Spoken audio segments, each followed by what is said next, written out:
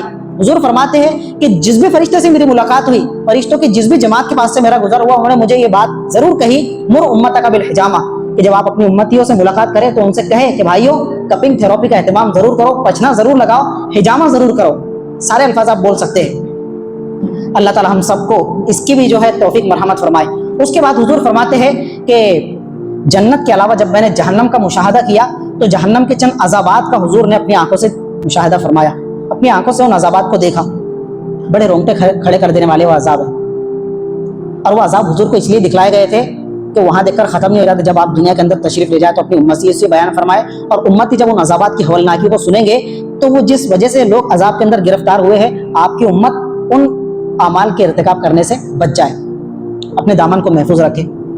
کیا دیکھا؟ سب سے پہلا ایک دسترخوان بچھا ہوا ہے، دسترخوان کی ایک سائیڈ میں جینٹس بیٹھے ہوئے ہیں سارے مرد حضرات، دوسری طرف ساری لیڈیز بیٹھی ہوئی ہیں خواتین، اور دسترخوان کے اوپر بالکل عمدہ خوشنما بھنا ہوا گوشت رکھا ہوا ہے، مہک رہا ہے خوشبو سے، عمدہ بھنا ہوا گوشت ایک چیز، اور دوسری طرف حضور فرماتے ہیں کہ دستر کے ارد گرد دستکش کے آس پاس کے اندر بالکل سڑا ہوا بدبودار قسم کا گوشت رکھا ہوا ہے، جس کے اندر سے بالکل غلیظ قسم کی بدبو مہک رہی ہے۔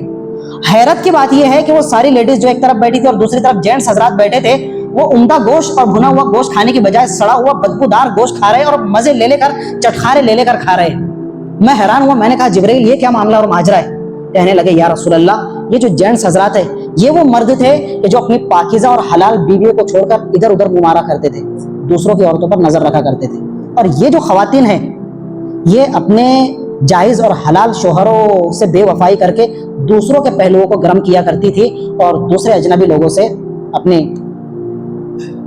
دوسرے ایک عذاب کا حضور نے مشاہدہ فرمایا۔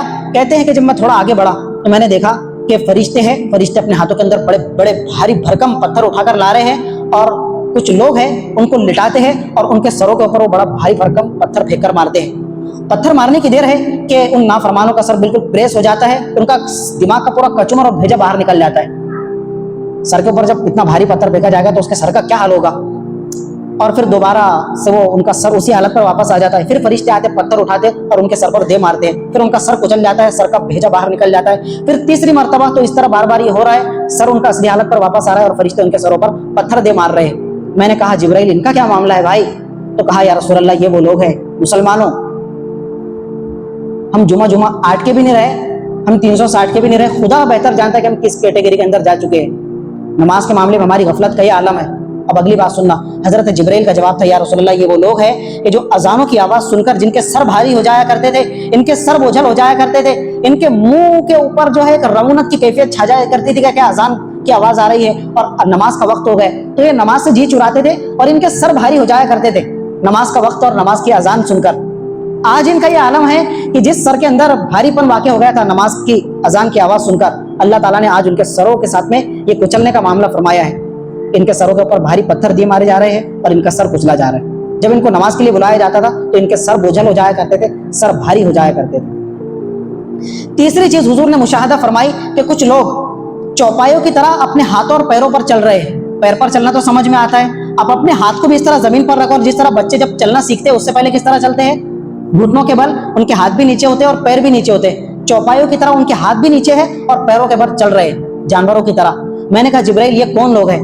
تو حضرت جبرائیل کا جواب تھا یا رسول اللہ یہ وہ لوگ، اور ان کا دوسرا یہ عالم ہے کہ جب ان کو بھوک لگتی ہے تو کھانے کے لیے ان کو جہنم کے بدبودار اور کانٹے دار درخت دیے جا رہے ہیں۔ کانٹے دار پھل جو زقوم کا درخت ہے، اس درخت کا یہ عالم ہے حضرت کہ اگر اس کا ایک قطرہ کشید کر کے، قطرہ نچوڑ کر دنیا کے اندر ڈال دیا جائے نا تو اس کی کڑواہٹ کی بدبو کی وجہ سے میں اور آپ پوری دنیا کے اندر بسنے والے 7-8 ارب لوگ سب اس کی بدبو کی وجہ سے مر جائیں گے۔ اب آپ بتائیے کہ جب جہنمی کو کھانے کے لیے پھل دیا جائے گا تو کس ظرف کے ساتھ میں اس کو کھانا وہ گوارا کرے گا، لیکن اس کو وہ کھانا پڑے گا۔ حضور فرما رہے میں نے ان لوگوں کو دیکھا کہ چوپایوں کی طرح زمین پر چل رہے تھے اور زقوم کا کانٹے دار درخت کھا رہے تھے، کانٹے دار پھل اس کا کھا رہے تھے, چبا رہے تھے, اور جہنم کے انگارے بھی کھا رہے تھے بھوک کی وجہ سے. میں نے پوچھا ان کے ساتھ یہ معاملہ کیوں ہوا, تو جبرائیل نے کہا کہ یا رسول اللہ, یہ وہ لوگ تھے جو مال پانی جمع کر کر کے صرف اپنی تجوریوں کو بھرا کرتے تھے, اپنی بینک بیلنس فل کیا کرتے تھے, زکوٰۃ بھی خود ہی کھا جایا کرتے تھے, زکوٰۃ خور تھے. زکوٰۃ نہ دینے کی وجہ سے ان کا یہ عالم ہوا کہ اللہ تعالیٰ نے ان کو جہنم کے اندر کانٹے کھانے پر اور زقوم کا درخت کھانے پر مجبور کیا ہے. اگلا عذاب جو حضور نے مشاہدہ فرمایا وہ بھی بڑا دردناک ہے, اور آج امت مسلمہ اس کے اندر بے تحاشا غرق ہو چکی ہے. کہتے ہیں کہ میں نے دیکھا کہ جہنم کے اندر کچھ لوگ ہیں, ان کے پیٹ اتنے بڑے ہیں کہ جس طرح ہمارے کمرے ہوتے ہیں, کمروں کے اتنے بڑے بڑے پیٹ ہیں, اور پیٹوں کے اندر بڑے بڑے ازدے اور سانپ دوڑ رہے ہیں, اور سانپ دوڑتے ہوئے باقاعدہ باہر جو کھڑے ہوئے ہیں ہم کو نظر آ رہے تھے. تو میں نے جبرائیل سے کہا, جبرائیل ان لوگوں کا کیا ماجرا ہے, ان کے پیٹ اتنے بڑے بڑے, اتنا دردناک عذاب, اور ان کے پیٹوں کے اندر سانپ اور ازدے دوڑ رہے ہیں. تو کہا یا رسول اللہ, یہ وہ لوگ ہیں جو دنیا کے اندر لوگوں کو قرض دیا کرتے تھے, اور جب قرض واپس لینے کی باری آتی تھی تو بیاج اور سود کے ساتھ واپس لیا کرتے تھے. یہ بیاج خورے لوگ تھے, سود خورے لوگ تھے, اور آج اللہ تعالیٰ نے ان کے ساتھ یہ معاملہ فرمایا کہ ان کے پیٹ بڑے بڑے, ڈیل ڈول ہاتھی سے بھی زیادہ بڑے ہو چکے ہیں, اور ان کے پیٹوں کے اندر ازدے اور سانپ رینگ رہے ہیں. اس کے بعد پھر میرا آگے گزر ہوا, میں نے ایک اور عذاب کا مشاہدہ کیا. تو خرز و شفاہم بمقارض من النار, کہ کچھ لوگ ہیں ان کے ہونٹ جہنم کی آگ کی قینچیوں سے کترے جا رہے ہیں, جہنم کی آگ کی قینچیوں سے کاٹے جا رہے ہیں. میں نے کہا جبرائیل ان کا یہ معاملہ, ان کا کیا ماجرا ہے؟ تو کہنے لگے یا رسول اللہ, ہاں اولائی خطباء امتی کا, آپ کی امت کی یہ وہ خطیب اور بھاشن دینے والے افراد ہیں کہ جو ممبروں پر بیٹھ کر لوگوں کو اچھی باتوں کی تلقین کیا کرتے تھے, خدا کے دین کی باتیں بتلایا کرتے تھے, لیکن جب لوگوں کی مجلس سے ہٹ کر تنہائی میں جاتے تھے تو خدا کی وہی نافرمانیاں, خدا کے حرام کاریوں کا وہی ارتکاب اور فسق و فجور کے وہی معاملات جو اور لوگوں کے ہوتے تھے, تو یہ خود اس کے اندر غرق ہو جایا کرتے تھے. خود میاں فضیحت دیگرارا نصیحت, یعنی تم سدھر جاؤ, میں باقاعدہ جاتا ہوں, پوٹی بھی چڑھاؤں گا, ٹی وی بھی دیکھوں گا, اور فحش گانے بھی سنوں گا, موبائل کی اسکرین پر گندے مناظر بھی دیکھوں گا, سب کچھ میں یہاں پر تم کو نصیحت کر رہا ہوں کہ بھائی یہ دیکھنا حرام ہے, یہ پینا حرام ہے, وہ کھانا حرام ہے, اور جب یہاں سے جا رہے جناب ممبر سے اتر کر تو خود ان اعمال کی لعنت کے اندر گرفتار ہے. یا رسول اللہ, یہ وہ لوگ تھے یأمرون الناس بالبر, جو لوگوں کو بھلائی کا حکم دیتے تھے, وینسون انفسہم, اور خود اپنی ذات کو فراموش کر جایا کرتے تھے, بھول جایا کرتے تھے, خود ان نافرمانیوں کے اندر مبتلا ہو جایا کرتے تھے. اگلی جو چیز حضور نے دیکھی وہ یہ کہ کچھ لوگ ہیں ان کے ناخنوں کو اللہ تعالیٰ نے تانبے کا بنا دیا ہوا ہے.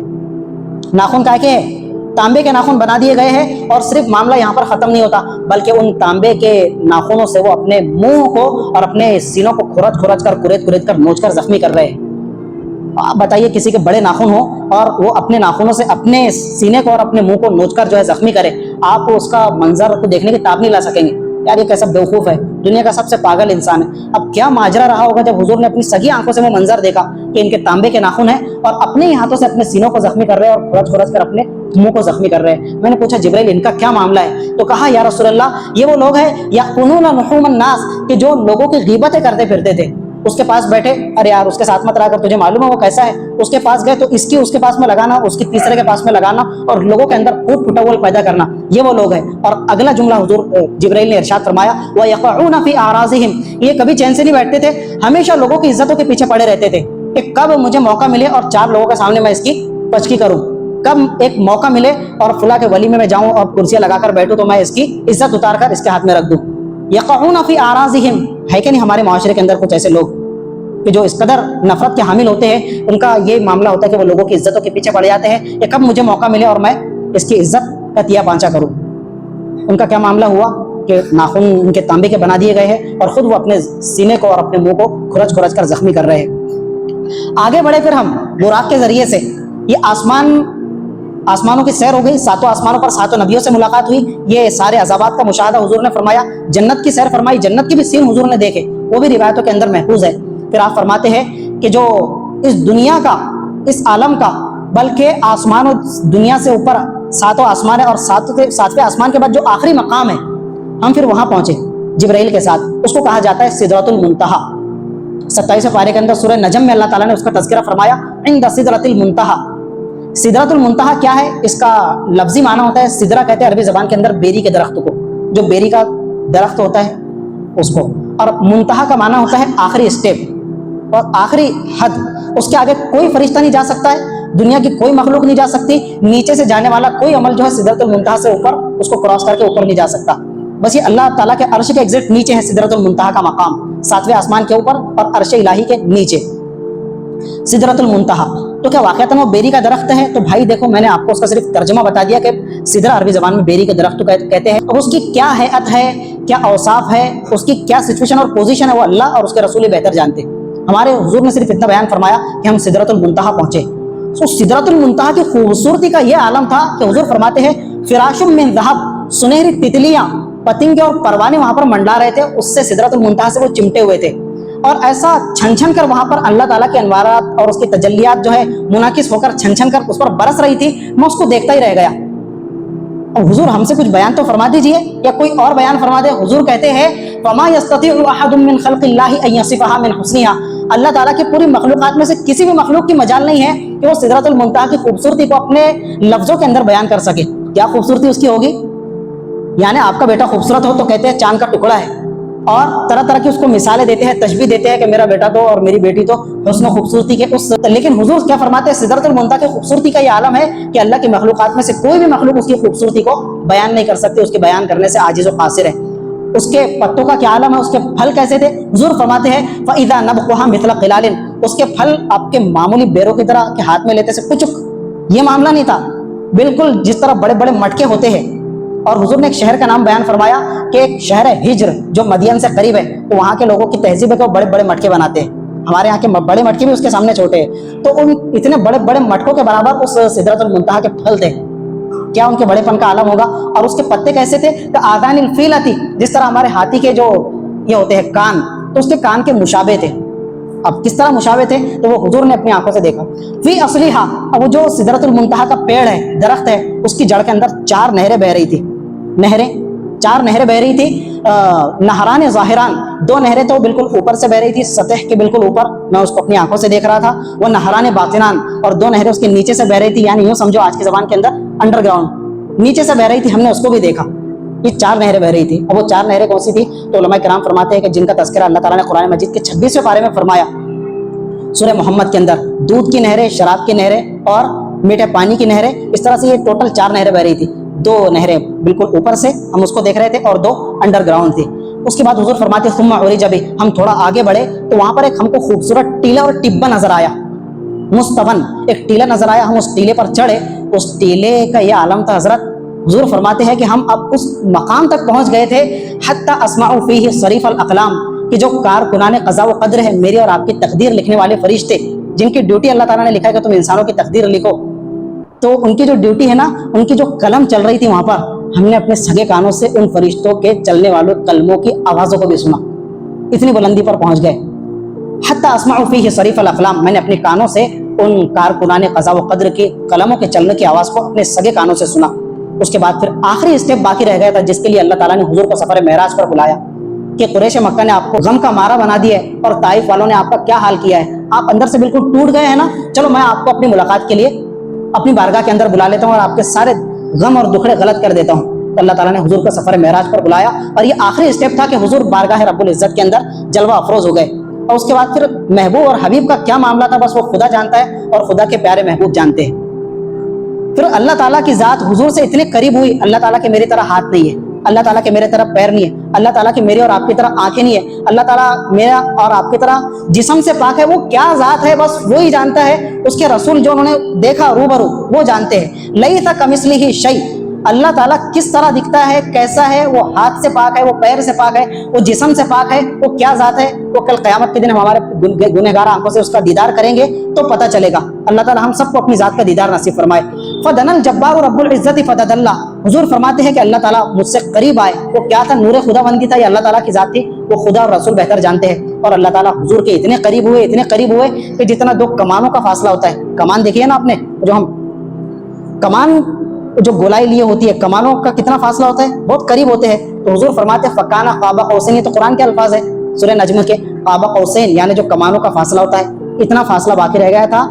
او ادنا، یا اس سے بھی کم فاصلہ باقی رہ گیا. حبیب اور محبوب اتنے قربت کے اندر آ گئے. حضور نے اللہ تعالیٰ سے سرگوشی فرمائی اور کیا راز و نیاز کی حبیب و محبوب کی باتیں ہوئی، وہ خدا جانے اور خدا کے رسول بہتر جانے. اس کے بعد اللہ تعالیٰ نے حضور کو 3 تحفوں سے سرفراز فرمایا. 3 گفٹ اللہ تعالیٰ نے حضور کی خدمت پہ پیش فرمائے. ہم عام طور پر ایک ہی تذکرہ کرتے ہیں کہ اللہ تعالیٰ نے نماز کا تحفہ عطا فرمایا معراج کے اندر، نہیں، اس کے علاوہ بھی اور 2 تحفے بھی تھے. حضور فرماتے ہیں کہ پہلے لمحے کے اندر تو اللہ تعالیٰ نے میرے اوپر 50 نمازیں فرض فرمائی تحفے کے طور پر. پھر وہ حدیث ہے، واقعتاً حدیث ہے کہ آپ جو ہے واپس آئے تو حضرت موسیٰ سے ملاقات ہوئی. انہوں نے پوچھا کہ کیا فرض کیا؟ تو کہا کہ 50 نمازیں. کہا یا رسول اللہ آپ واپس جائیے اور تھوڑی ڈسکاؤنٹ کرنے کی، رعایت کرنے کی اور کم کرنے کی اپنے رب سے درخواست کیجئے. میں اپنی امت بنی اسرائیل کے معاملے میں بڑی شدت سے اس کا تجربہ کر چکا ہوں. میری امت تو بڑی ہٹی کٹی تھی، وہ نمازوں کی پابندی نہیں کر سکے، تو آپ کے گلے گلے امت ہی. 5 نمازوں کا ہمارا ٹھکانہ نہیں ہے. 50 اگر ہوتی دن رات کے اندر تو کیا معاملہ ہوتا. تو پھر وہ کم ہوتے ہوتے ڈسکاؤنٹ ہوتے ہوتے آخر میں 5 نمازیں رہ گئی. لیکن بس قسمتی سے آج امت 5 نمازوں پر کوئی گامزن نہیں ہے. اعطی الصلوات الخمس، تو 5 نمازوں کا تحفہ دیا گیا. اور دوسرا تحفہ خواتیم سورۃ البقرہ، سورۃ البقرہ کی آخری آیتیں تحفے کے اندر دی گئی. آمن الرسول سے کہہ لیجئے یا للہ ما فی السماوات سے کہہ لیجئے. اور تیسرا تحفہ یہ دیا گیا وغفر لمن لم یشرک باللہ شیئا من امتہ، کہ یا رسول اللہ آپ کا امتی بھلے ہی کتنا گنہگار کیوں نہ ہو، بس وہ ایک چیز سے بچ جائے کہ وہ میرے ساتھ شرک نہ کرے، میرے ساتھ شرک نہ کرے. بھلے ہی وہ کتنا گنہگار ہو، میں اس کو عذاب دوں گا، لیکن ایک ایسا آخری مرحلہ آئے گا کہ اگر اس نے میرے ساتھ شرک نہیں کیا ہوگا تو میں اس کو بخشوں گا ضرور. یہ بہت بڑا تحفہ ہے. اگر اللہ تعالیٰ چاہتا تو اس پر بھی ہم لگا سکتا تھا کہ نہیں، جو گنہگار ہے ابھی ہمیشہ کے لیے جہنم میں. اللہ تعالیٰ نے وعدہ فرمایا کہ آپ کا امتی بھلے کتنا گنہگار کیوں نہ ہو، لیکن اگر وہ شرک سے محفوظ رہا ہوگا تو میں اس کو معاف کروں گا. یہ ہمارے حضور کا سفر معراج مکمل ہوا. اللہ تعالیٰ سے راز و نیاز کی باتیں ہوئی. آپ واپس تشریف لائے بیت المقدس، جہاں آپ نے اپنی سواری براق شریف کو لینڈ کیا تھا اور اس سے باندھا تھا کھوٹے کے ساتھ میں. دوبارہ براق پر سوار ہوئے اور آپ صبح صادق سے پہلے رات کے مختصر سے حصے میں پورا سفر معراج مکمل ہو گیا. آپ صبح صادق سے پہلے مکہ مکرمہ پہنچ گئے. وہاں پر جب صبح کفار مکہ سے ملاقات ہوئی تو سب سے پہلے ابو جہل سے سامنا ہوا، خبیث لعین مردود. پھر اس نے حضور کو پھپتی کسنے کے لیے، ٹونٹ کرنے کے لیے سوال کیا، ہل کان من شیء، محمد آج کی کوئی تازہ اپڈیٹ ہے، کوئی خبر؟ اس طرح اس نے حضور کو ٹونٹ کیا اور طعنہ کیا کہ تم بڑی خبریں بتاتے ہو اور کہتے ہو کہ میرے اوپر وحی نازل ہوئی، تو آج کی کوئی تازہ خبر؟ تو اس نے ٹونٹ کرنے کے ارادے سے حضور سے سوال کیا. حضور نے فرمایا آج کی تازہ خبر یہ ہے کہ میرے پروردگار نے مجھے راتوں رات سفر کرایا. اس نے کہا کہاں کا سفر؟ تو حضور نے فرمایا الی بیت المقدس، مجھے بیت المقدس کی سیر کرائی. ابو جہل تو ٹینٹا فش ہو گیا، بالکل ہاتھ پر اس کے ٹھنڈے پڑ گئے. اور اس نے جو ہے نا اور لوگوں کو بلایا کہ دیکھو یہ محمد اب کس طرح کی باتیں کر رہا ہے. کہنے لگے کیا کہ رات کے ایک مختصر سے حصے کے اندر مجھے اللہ تعالیٰ نے بیت المقدس کی سیر کرائی، یہ کبھی ہو سکتا ہے؟ حضور نے فرمایا تمہیں کیا پروف چاہیے؟ وہ کہنے لگے هل تستطيع ان تنحت لنا المسجد، ٹھیک ہے تم وہاں گئے بیت المقدس کی تم نے سیر کی نا، تو ہمیں ایک کام کرو، بیت المقدس کے تھوڑے اوصاف ہمارے سامنے بیان کرو. وہ مسجد دکھتی کیسی ہے، اس کے اندر کتنی سیڑھیاں ہیں، کتنے دروازے ہیں، تو ہم مان لیں گے کہ واقعتاً تم مسجد اقصیٰ کی سیر کر کے آئے ہو. اب یہ حضور کے لیے بڑا صبر آزما مرحلہ تھا. حضور فرماتے ہیں فَقُرِبْتُ قُرْبَةً مَا قُرِبْتُ مِثْلَهُ، جیسے انہوں نے مجھ سے یہ ڈیمانڈ کی اور سوال کیا کہ مسجد اقصیٰ دکھتی کیسی ہے، تو میں اتنا حیران پریشان ہوا کہ اس سے پہلے زندگی میں کبھی اتنا حیران پریشان نہیں ہوا تھا کہ میں ان کو کس منہ سے بتاؤں. ظاہر سی بات، آپ تاج المساجد بھوپال جائے، اجمیر شریف درگاہ جائے اور آپ کہے کہ بھائی میں ابھی کل اجمیر سے آیا ہوں، اور آپ کا دوست کہے فیضا خان آپ سے پوچھے کہ قاری صاحب اجمیر شریف کی درگاہ کے اوپر وہ جو گنبد بنا ہوا ہے وہ کائے کا بنا ہوا ہے، اس کے اندر جالیاں ہیں تو کتنی جالیاں ہیں، اجمیر شریف کی درگاہ کے اندر کتنے پنکھے لگے ہوئے ہیں، کام کرنے والے خادم کتنے ہیں؟ میں اس کو کیا جواب دوں گا؟ میرے بھائی میں خادم اور نوکروں کو گننے تھوڑی گیا تھا، میں اجمیر شریف کی درگاہ کی زیارت کے لیے گیا تھا، میں وہاں پر کھڑکیاں اور دروازے گننے تھوڑی گیا تھا. ہوگا نہیں یہ معاملہ. حضور فرماتے ہیں ان کے سوال پر میں اتنے حیران اور پریشانی کے عالم میں مبتلا ہوا، میں کیا کروں؟ اللہ تعالیٰ نے میرا یہ غم غلط کیا اور سارے فاصلے مکہ مکرمہ سے بیت المقدس کی جو مسافت اور ڈسٹینس ہے نا 1500 کلومیٹر بنتی ہے، کم سے کم 1300 کلومیٹر. اللہ تعالیٰ نے سارے پردے اٹھا دیا بیچ سے، اور سارے پردوں کو اٹھانے کے بعد میں حضور فرماتے ہیں فرفعہ اللہ الیہ، اللہ تعالیٰ نے پوری بیت المقدس کو اٹھا کر میرے سامنے کھڑا کر دیا. حضور اپنی نظروں سے دیکھ رہے تھے. آپ فرماتے انظروا الیہ، میں اپنے سامنے اس کو دیکھ رہا تھا بیت المقدس مسجد اقصیٰ کو. اور ما یسألونی عن شیء الا انبأتهم، اور جو بھی مسجد اقصیٰ کے بارے میں مجھ سے وہ سوال کر رہے تھے، پوچھ رہے تھے، میں مسجد اقصیٰ کی طرف دیکھا کرتا تھا اور جس بھی چیز کا مجھ سے سوال کر رہے تھے، پوچھ رہے تھے، میں ان کو جواب دے رہا تھا کہ اس کے اندر اتنی کھڑکیاں ہیں، اتنے دروازے ہیں، اتنی سیڑھیاں ہیں، یہ چیز یہاں پر ہے، وہ چیز وہاں پر ہے. اور ہو بہو بعد میں انہوں نے جو جا کر دیکھا اور قافلوں سے پوچھا تو اسی طرح پایا جس طرح حضور نے ان کو جواب دیا تھا. یہ صرف حضور کے ساتھ معاملہ خاص تھا، باقی کفار مکہ کو مسجد اقصیٰ اپنی آنکھوں سے نظر نہیں آ رہی تھی. تو یہ سفر معراج الحمدللہ ہمارا 2 ہفتوں کے اندر کور ہوا اور مکمل ہوا. اور بھی بہت ساری چیزیں باقی تھی، ان کو ہم اسکپ کرتے کرتے تو یہاں تک پہنچے. یہ حضور کا یکتا، انوکھا، منفرد اور یونیک معجزہ تھا جو اللہ تعالیٰ نے 1.25 لاکھ میں سے صرف ہمارے حضور کو مرحمت فرمایا اور حضور کو سفر معراج کے معجزے سے